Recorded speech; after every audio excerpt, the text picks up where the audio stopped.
잠언 14장 29절부터 35절까지 함께 봉독합니다.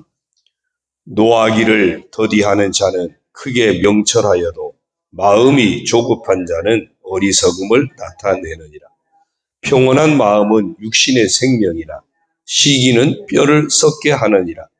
가난한 사람을 학대하는 자는 그를 지으신 이를 멸시하는 자요, 궁핍한 사람을 불쌍히 여기는 자는 주를 공경하는 자니라.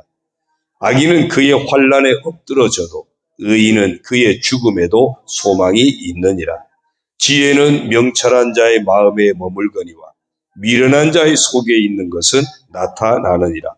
공의는 나라를 영화롭게 하고 죄는 백성을 욕되게 하느니라.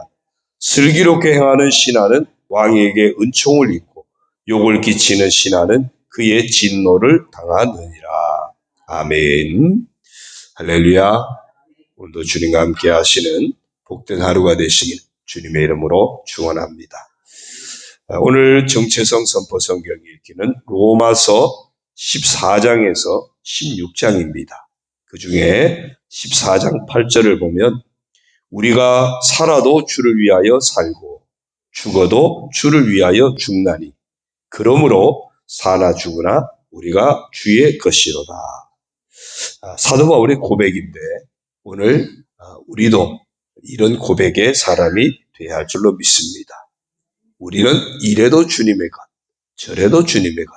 그래서 살아도 주를 위해서 사는, 또 죽어도 주를 위해서 살아야 한다고 합니다. 왜? 주님의 것이기 때문에. 그래서 이렇게 선포하겠습니다. 따라합니다. 나는 살아도 주를 위하여 살고. 이상하게 따라한 것 같아. 다시요. 나는 살아도 주를 위하여 살고 죽어도 주를 위하여 죽는 주님의 것인 사람이다. 예, 그런 주님의 것인 사람인 줄로 믿습니다. 자, 오늘 말씀 29절을 다시 봅니다. 노하기를 더디하는 자는 크게 명철하여도 마음이 조급한 자는 어리석음을 나타내느니라. 노하기를 더디한다. 감정이 조절이 잘 된다는 거죠. 상황을 늘 신중하게 살피는 사람입니다. 나름대로 어떤 합리적이고 합당한 방법을 늘 찾는 사람. 그래서 그 사람은 크게 명철한 사람이다 그랬어요. 진짜 그 사람이 지혜롭고 똑똑한 사람이라는 거예요. 근데 누가 그렇게 할 수 있을까요? 말씀이 이끄는 사람이 가능하다는 겁니다. 말씀이 나로 하여금 절제하게 만들고, 말씀이 나로 하여금 감정도 조절하게 만들고, 말씀이 나로 하여금 온유하게 만들고, 말씀이 나로 하여금 인생을 바르게 보게 하고, 바르게 분별하게 하고, 바르게 대응하게 한다는 겁니다. 그래서 말씀이 이끄는 대로 행하는 사람은 분을 내어도, 사도 바울이 이야기한 것처럼 분을 내어도 죄에 빠지지 않고 해가 지도록 분을 품지 않아서 마귀에게 틈을 주지 않는 지혜로운 자가 되는 겁니다. 그런가 하면 마음이 조급한 자는 어리석음을 나타낸다. 마음이 조급한 자는 늘 감정에 이끌린다는 겁니다. 상황 파악이 잘 안 된다는 겁니다. 내 안에 일어나는 분노부터 일단 표현이 되어진다는 겁니다. 그래서 표정을 숨길 수 없고 그 마음을 숨길 수 없고 그냥 그대로 표출이 되어지는. 그러니까 일단 내가 혈기를 먼저 부려버리면 수습하기가 힘들어지는 거거든요. 한번 참으면 수습될 수 있었는데 참지 못한 것 때문에 수습이 어려워지고 오히려 내가 혈기 부린 것 때문에 나중에 상황을 다 알고 보니까 아이고 내가 너무 급했네? 성질 낼 일이 아니었네? 내가 제대로 몰랐네? 그러면 민망해진다는 거죠. 그래서 자신의 어리석음을 나타낼 수밖에 없다.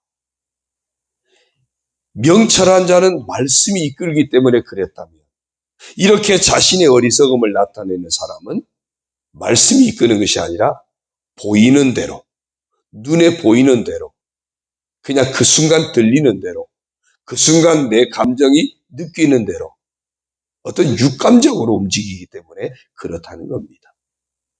사실 우리는 다 육감적으로 움직이는 사람들입니다. 그러나 훈련이 되어져야 하는 것이 말씀이 나를 이끄는 인생이 되도록 훈련이 되어져야 하는 겁니다. 그래서 말씀으로 절제하는 훈련도 하고, 말씀으로 정말 인내하는 훈련도 하고, 말씀으로 온유하는 것도 훈련이 되지고, 말씀이 내 안에 계속 묵상이 되어지고 묵상이 되어졌을 때 그 말씀이 나를 조절해서 분노도 노하기도 더디하고, 그래서 명철하게 하는 이런 은혜가 우리에게 있기를 주님의 이름으로 축원합니다. 30절입니다. 평온한 마음은 육신의 생명이나 시기는 뼈를 썩게 하느니라. 건강의 비결이 여기 있습니다. 내 안에 평안을 잃지 않으면 육신의 생명, 건강하게 살게 된다는 겁니다. 그러나 시기는 내 안에 시기, 미움, 질투, 이거는 내 안에 부글부글 끓게 하는 거잖아요. 스트레스 받게 하는 거잖아요. 그러니까 그 마음이 상해서 스트레스 받고 늘 부글부글 끓고 있으니까 이게 뇌가 거기에 집중이 되는 거예요. 뇌가 거기에 집중이 되니까 내 몸을 돌볼 겨를이 없는 겁니다. 그래서 내 몸의 약한 부분이 터지는 겁니다. 그게 육신이 질병에 시달리게 하는 거예요. 뼈를 썩게 한다 그랬어요. 특히 막 그 스트레스가 많으면 뼈마디가 쑤시고 그렇게 되는 거예요. 그래서 평온한 마음은 육신의 생명이지만 시기는 뼈를 썩게 한다. 이 평온이라는 말이 히브리어로 마르페라고 하는 단어인데, 온유한, 또 건전한, 겸손한 뭐 이런 뜻을 가지고 있어요. 그러니까 마음이 늘 온유하고 건전하고 겸손하고 이러니까 내 육체의 기능도 강화시켜서 건강하게 만들어 간다는 것이고요. 시기 질투하는 것은 반대 현상이니까 뼈를 썩게 한다, 그 이야기입니다. 자, 31절입니다. 가난한 사람을 학대하는 자는 그를 지으신 이를 멸시하는 자요, 궁핍한 사람을 불쌍히 여기는 자는 주를 공경하는 자니라. 혹시 어제 봤나요? 어제 봤던, 그저께 봤네요. 21절을 한번 위에 보면요, 이웃을 업신여기는 자는 죄를 범하는 자요, 빈곤한 자를 불쌍히 여기는 자는 복이 있는 자다. 비슷한 얘기죠. 이웃을 업신은 여기는 자 죄를 범했다, 빈곤한 자를 불쌍히 여기는 자 복이 있다. 31절에서는 가난한 사람을 학대하는 자는 그를 지으신 이를 멸시하는 자다. 보세요. 이웃을 업신 여기는 자나 가난한 사람을 학대하는 자나 같은 거죠. 같은 건데 그 위에서는 죄를 짓는 것이라고 그랬어요. 31절에서는 그를 지으신 이를 멸시하는 거래요. 그 어떤 죄예요? 하나님을 무시하는 죄예요. 가난한 이웃들, 고난당하는 이웃들, 어려움 당하는 이웃들, 그리고 나보다 못한 이웃들을 업신여기고 깔보고 학대하고 함부로 대하는 이 모든 것들은 창조주 하나님을 멸시하는 일이래요. 그러니 그건 죄 짓는 거죠. 복받을 수가 없는 겁니다. 그러나 반대로 빈곤한 자, 불쌍히 여기는 사람, 궁핍한 사람을 불쌍히 여기는 사람, 그 사람은 주를 공경하는 자예요. 내가 가난하고 어렵고 궁핍한 사람을 도와줬는데 알고 보니까 하나님을 공경하는 모습이었다는 거예요. 그러니 하나님이 그에게 복을 주실 수밖에 없다는 겁니다. 무슨 얘기입니까? 진정한 축복권은 누구에게 있다? 하나님께 있다는 거예요. 하나님께 있어요. 축복권을 가진 하나님 앞에서 내가 복받을 일이 어떤 모습인가? 마태복음 25장에 보면은 예수님이 그 말씀하시죠. 인자가 영광 중에 올 때 예수님이 재림을 설명하면서 사람을 두 부류로 분류를 합니다. 오른편, 왼편. 여러분이 보기에 오른편, 왼편, 양의 무리, 염소의 무리로 분류해요. 오른편 양의 무리에게 그렇게 이야기합니다. 너희는 복받을 자들이다. 하늘의 상을 받을 자들이다. 깜짝 놀래요. 야, 우리가 어떻게 그런 복을 받아? 그때 말씀해요. 내가 굶주렸을 때 먹을 것을 주었고, 헐벗었을 때 입을 것 주었고, 갇혔을 때 돌아보았고, 병들었을 때 돌아보았고, 뭐 이러면서 막 칭찬을 하는 거죠. 그러니까 이쪽 사람들이 말을 해요. 우리가 언제 예수님께 그랬어요? 우리 그런 적 없는데요? 그때 예수님이 하시는 말씀이 뭐죠? 지극히 작은 자 하나에게 한 것이 곧 내게 한 것이다. 우리가 이웃을 빈곤한 자를 불쌍히 여기고 궁핍한 사람을 불쌍히 여기고 고난당하는 이웃들을 보살피고 했는데 알고 보니까 그게 주님이 받으신 것이었어요. 그러니까 창세로부터 예비된 나라를 상속받으라. 칭찬을 받아요. 반대로 이쪽이 왼편에 있는 사람들에게 말을 해요. 너희한테는 국물도 없다 그래요. 왜 우리는 국물도 없습니까? 너희는 내가 굶주렸을 때 먹을 것도 안 줬고, 내가 헐벗었을 때 입을 것도 안 줬고, 내가 목마를 때 마실 것도 안 줬고, 병들었을 때 돌아보지도 않고, 옥에 갇혔을 때도 돌아보지도 않고, 너희들은 나한테 아무것도 안 했어. 주님이 언제 오셨나요? 주님이 오셨으면 당연히 했겠죠. 지극히 작은 자 하나에게 하지 않아야 한 것이 곧 내게 안 한 것이다. 여러분, 오늘도 여러분 매일 주님을 계속 만날 겁니다. 주님을 계속 만날 거예요. 어제도 주님 만나셨나요? 네, 만나셨나요? 잘 대해드렸나요? 네, 네. 인상 푹 쓰고 막 그러지 않으셨나요? 내가 사랑해야 될 사람이 나타났을 때, 내가 용서해야 될 사람이 나타났을 때, 내가 정말 위로하고 격려하고 보살펴야 될 사람이 나타났을 때 누구로 보여야 돼요? 예수님으로 보여야 돼요. 왜? 그에게 한 것이 예수님에게 한 거예요. 하나님께 한 거예요. 그러니까 하나님이 그에게 복을 주시는 거예요. 근데 예수님이 오셨는데 아무 대접도 못 받았어.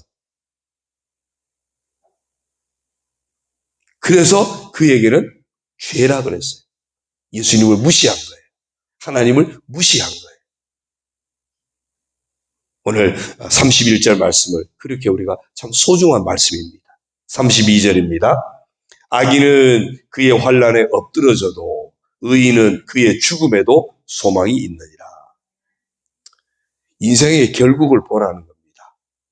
악한 자가 이 세상에서 아무리 잘 나가는 것 같아도 결국은 환난을 당하게 될 것이고, 진짜 환난은 영원히 멸망하는 진짜 환난에 처하게 될 것이라는 겁니다.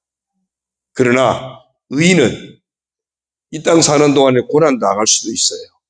그러나 그 끝은 반드시 하나님 나라에 이르게 되는 그런 소망이 있는 복된 인생을 될 것이라는 겁니다.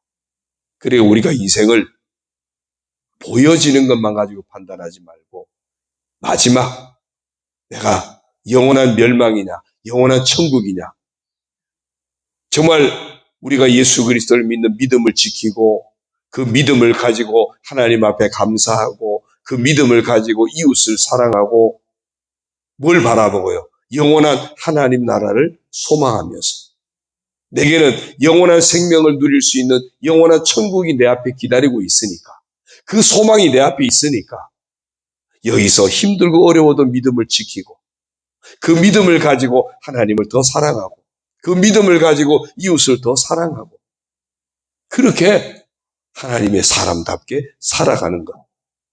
그래서 그의 죽음에도 소망이 있다 그랬어요. 그러니까 믿는 자는요, 죽음도 축복인 겁니다. 왜? 어디에 이르는? 천국에 이르는 과정이에요. 그래서 우리 믿는 사람은 죽어도 뭐해요? 장례식장 가서 죽어도 찬송하는 거예요. 찬송하는 거예요. 육신의 이별 때문에 그냥 그 정 때문에 눈물 흘릴 수 있고 아파할 수는 있지만, 그러나 중심에는 하늘의 소망이 있어서 다시 만날 그날을 바라보면서 찬송하는 거거든요. 그런 은혜가 우리에게 늘 넘쳐나기를 축원합니다. 33절입니다. 지혜는 명철한 자의 마음에 머물거니와 미련한 자의 속에 있는 것은 나타나느니라. 아까 위에 노하기를 더디하는 자, 마음이 조급한 자랑 좀 비슷해요. 명철한 자의 마음에는 머무는 것이 있어요. 잠언에서 계속 강조하고 있는 교훈이 있어요. 예수 믿는 우리들, 하나님의 사람들은 어떤 사람이 되라? 잠언서 읽으면서 굉장히 많이 나오는 그런 표현이 있어요. 어떤 사람이 되라? 겸손한 사람이 되라. 굉장히 많이 나와요.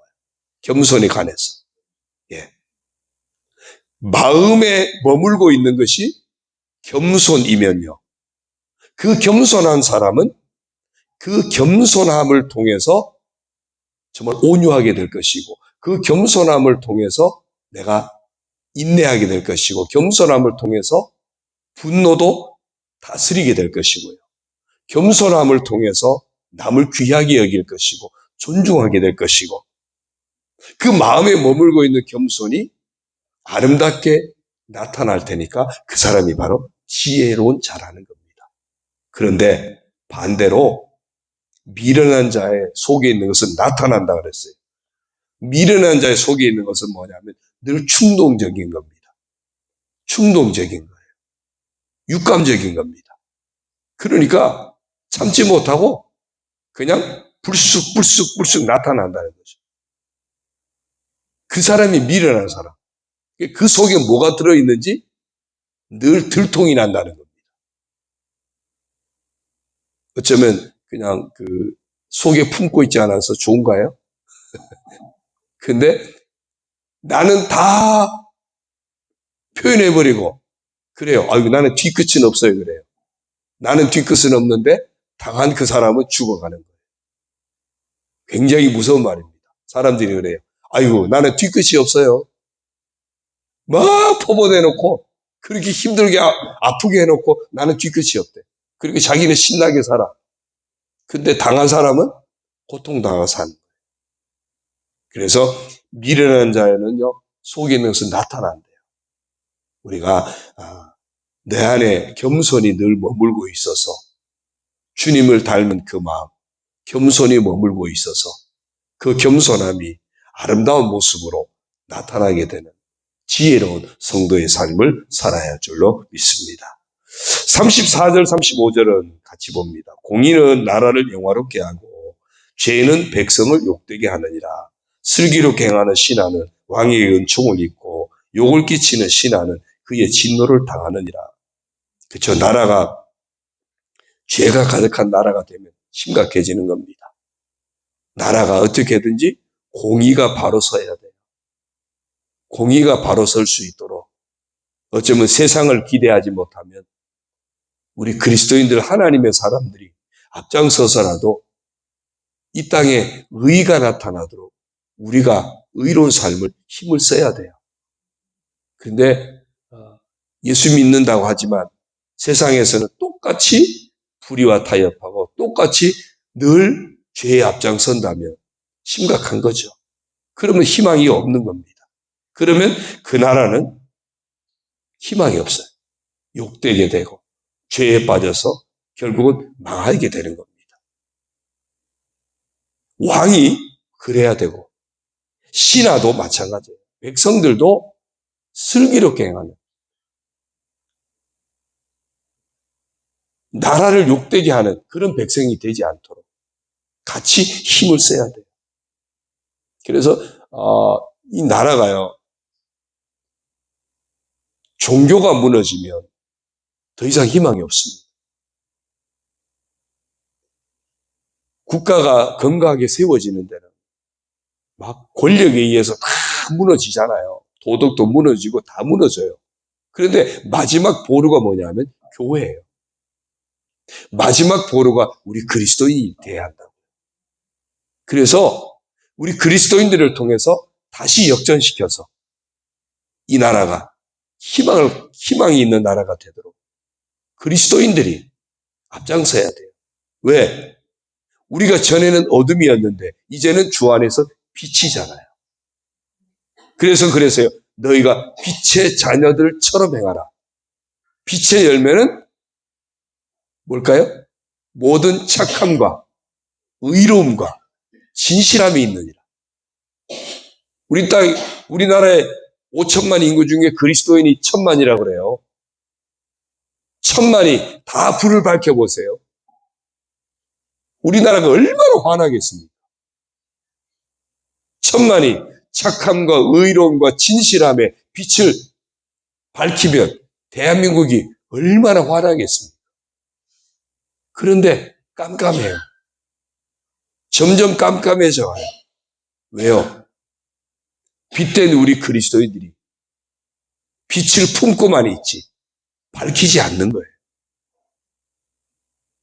우리가 정말 이 세상에 착함과 의로움과 진실함의 빛을 밝히는, 그래서 이 땅에 희망을 주는 그런 그리스도인, 그런 교회가 될 수 있도록 우리가 기도하고 결단하고 그렇게 믿음으로 행해야 할 줄로 믿습니다. 우리 모두 말씀의 인도하심 따라서 늘 신중해서 분노도 극복하고 온유와 건전하고 겸손한 마음을 가지고 우리 자신도 건강하고 또 이웃도 지켜내고 하나님의 뜻을 따라 긍휼의 사람이 되고 의인의 삶을 추구해서 하나님이 복 주시는 그런 복된 성도가 되시기를 축원합니다.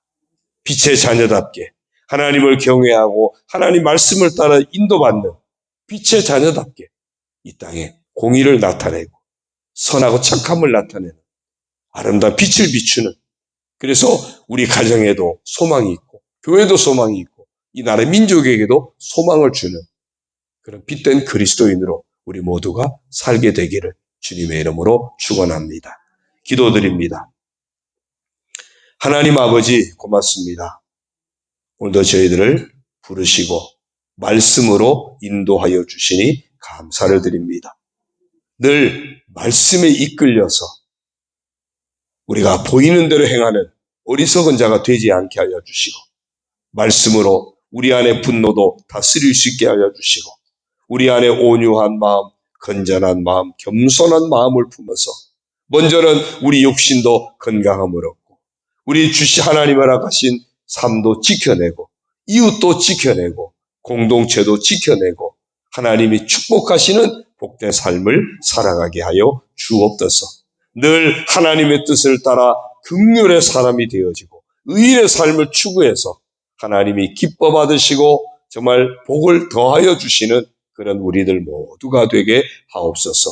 이런 은혜 받은 빛된 자녀로서 참된 하나님의 사람으로서 이 험한 세상 또한 늘 빛을 비추이는 착함과 의로움과 진실함에 빛을 비추이는 그런 빛의 자녀로 우리의 사명을 잘 감당해서 우리의 가정이 늘 소망이 넘치고 우리 교회도 소망이 넘치고 이 사회도 소망의 빛을 비추는 그런 사명자들이 다 되게 하여 주옵소서. 오늘도 불러주시니 감사합니다. 아버지 앞에 마음의 소원을 내려놓고 간구합니다.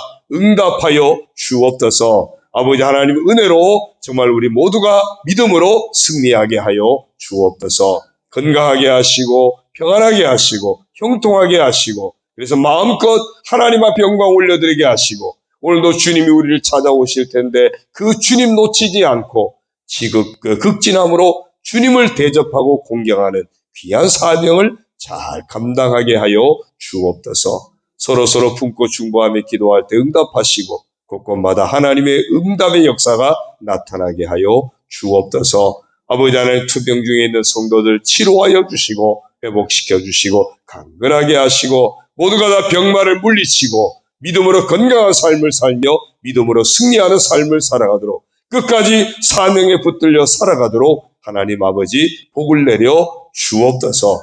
모든 것 의지합니다. 주님 영광 받아 주옵소서. 예수님의 이름으로 감사하며 축복하며 기도 올리옵나이다. 아멘. 하늘에 계신 우리 아버지, 아버지의 이름을 거룩하게 하시며 아버지의 나라가 오게 하시며 아버지의 뜻이 하늘에서와 같이 땅에서도 이루어지게 하소서. 오늘 우리에게 일용할 양식을 주시고 우리가 우리에게 잘못한 사람을 용서하여 준 것 같이 우리 죄를 용서하여 주시고 우리를 시험에 빠지지 않게 하시고 악에서 구하소서. 나라와 권능과 영광이 영원히 아버지의 것입니다. 아멘.